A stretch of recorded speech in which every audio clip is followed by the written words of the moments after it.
Happy day, students. Today I am going to deal with 12th standard English, Unit 4, Poem 4, Ulysses, written by Alfred Tennyson. Part 5. Dear students, now turn to page 132. We shall see, identify the figures of speech employed in the following lines. See, question A. Through scudding drifts the rainy heights vex the dim sea. It is personification, employed in the above lines. Question B. For always roaming with a hungry heart. Actually it is, I told you, transferred epithet. It is transferred epithet, hungry heart. Next you see third one. C. And drunk delight of battle with my peers.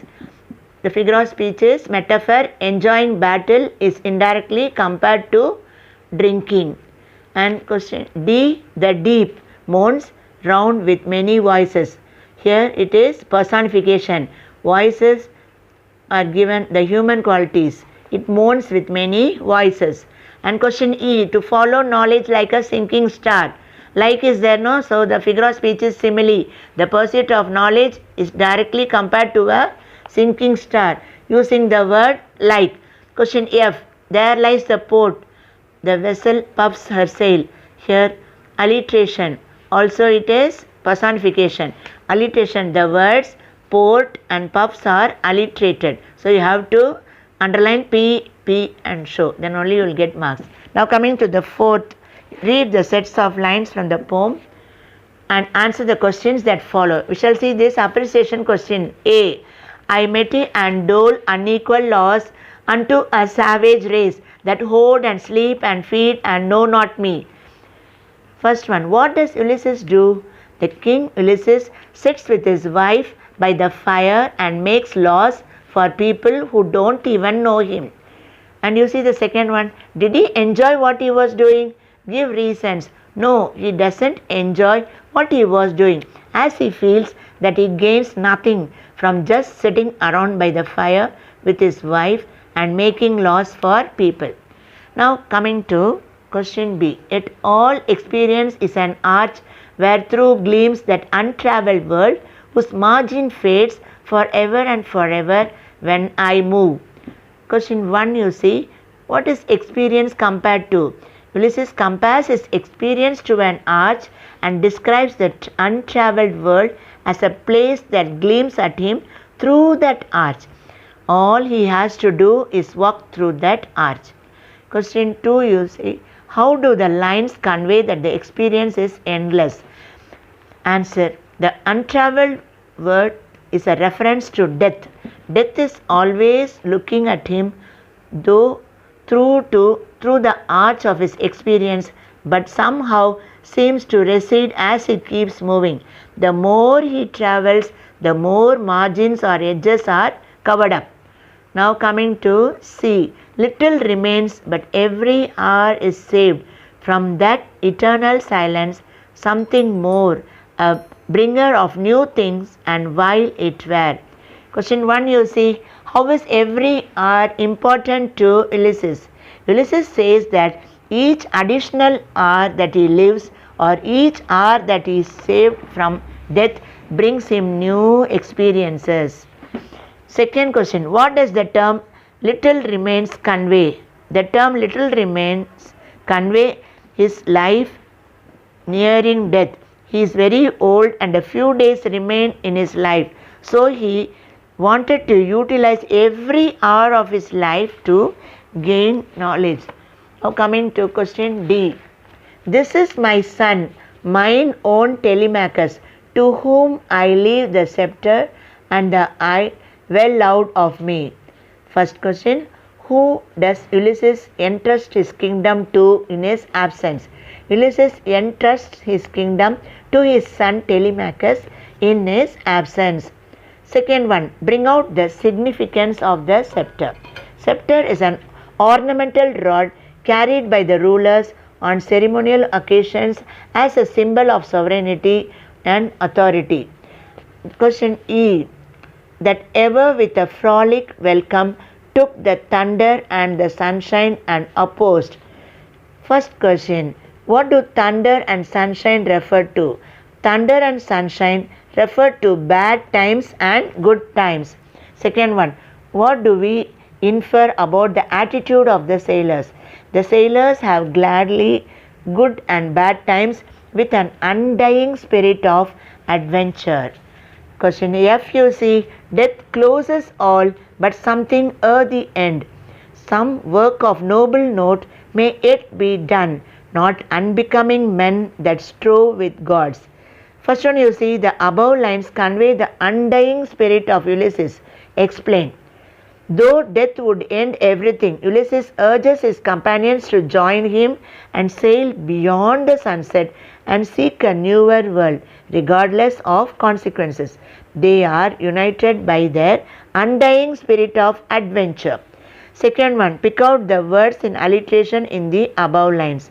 We have one set, okay, noble note. Noble note are the alliterated words. You have to underline N. Question G, for my purpose holds to sail beyond the sunset and the baths of all the western stars until I die. Question 1, what was Ulysses' purpose in life? Ulysses' purpose in life is to sail far away beyond the horizon of the unknown world until he dies. Second one, how long would his venture last? His venture would last till he dies. Coming to H, one equal temper of heroic hearts, made weak by time and fate, but strong in will, to strive, to seek, to find, and not to yield. So we see here, first one, though made weak by time and fate, the hearts are heroic. Explain. The brave hearts of sailors have grown old and weak physically, but the spirits are young and unafraid. Question 2, pick out the words in alliteration in the above lines. So you see, there are 3 sets. There are 4 sets. 1, 2, 3, 4. Heroic hearts. Hero, H, you have to underline. By, but. B, you have to underline. To, you have to underline TT. Then last one, strive, seek. Yes, are the words in alliteration in the above lines. Dear students, turn to page 133. Explain with reference to the context the following lines. That is ERC. A, I cannot rest from travel. I will drink life to the lees. Reference. The above lines are taken from the poem Ulysses written by Alfred Tennyson. Context. We learn that the King Ulysses is a restless spirit who doesn't want to take a break from roaming the ocean in search of adventure. And what is the explanation? Ulysses longs for travel. He has an unquenchable thirst for adventure and wishes to live life to the fullest. Now coming to question B. I am become a name for always roaming with a hungry heart. Reference is, these lines are taken from the poem Ulysses written by Alfred Tennyson. Context. These lines reveal Ulysses' hungry heart for knowledge and adventure. The explanation is, Ulysses has become famous because he has travelled so many places. He has visited a variety of different places with different mariners, weather governments, etc. He portrays himself as a traveller with an insatiable desire, that is hungry heart, to see as many places as he can and try as many foods as he can. Coming to C. How dull it is to pause, to make an end, to rest unburnished, not to shine in use. Reference. These lines are taken from the poem Ulysses written by Alfred Tennyson. Context. Ulysses tells that life is meaningless without any adventure. An explanation. Life without adventure is meaningless as a metal which would rust if unused. According to Ulysses, living is not merely breathing to stay alive but to make adventures. D. to follow knowledge like a sinking star beyond the utmost bound of human thought. Reference: the above lines are taken from the poem Ulysses, written by Alfred Tennyson. Context: Ulysses continues to radiate a desire for adventure. Near the end of his life, he wants to make the most of what is left. Explanation is Ulysses wanted to chase after knowledge and try to catch it as it sinks like a star.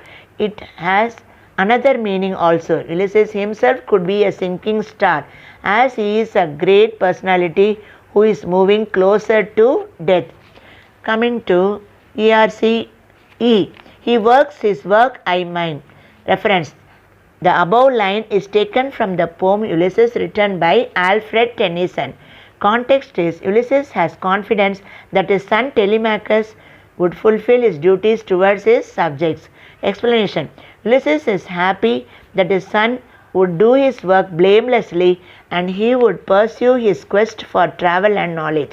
His son has the will to civilize the civilians in a tender way. Ulysses will do his work, that is search for adventure. Question F, ERC. You and I are old. Old age hath yet his honor and his toil. Reference: these lines are taken from the poem Ulysses, written by Alfred Tennyson. The context is old people never shirk responsibilities and lose courage. Explanation: you see, Ulysses is happy that his sailors were old but the spirit was young. They were fearless, and old people are respected. They also have responsibilities. And ERCG, the long day wanes, the slow moon climbs the deep moons round with many voices. Reference: the above lines are taken from the poem Ulysses, written by Alfred Tennyson. Context is Ulysses observes the sunset and the arrival of the night. It seems like he is thinking about his own death. Explanation: though death ends everything, Ulysses urges his companions to join him and sail beyond the sunset and seek a newer world regardless to consequences. According to him, when a day ends, it is like the end of his life. It reminds us of ghosts or people mourning a death. Coming to ERCH. It may be we shall touch the happy isles and see the great Achilles whom we knew. Reference is these lines are taken from the poem Ulysses, written by Alfred Tennyson. Context is Ulysses realizes that he and his companions might die, but after death they might visit their old friend Achilles in the happy isles. Explanation is Ulysses wanted to touch the happy isles, which refers to the islands of the blessed, a place where big time Greek heroes like Achilles enjoyed perpetual summer after they died. Now coming to ERC, only explanation I will say because you know how to write the context and reference. The brave hearts of the sailors had once moved heaven and earth. They have grown old and weak physically, but their spirit is young and fearless. In ERCJ, you see, to strive to seek to find and not to yield. The explanation is the sailors who are old have the will to seek out and face challenges without giving up. Ulysses' call is an inspiration for all those who seek true knowledge and strive to lead meaningful lives. So, dear students, hope you have understood everything regarding the poem. So, with this, I finish Ulysses part 5 and we shall see in the next class. Thank you.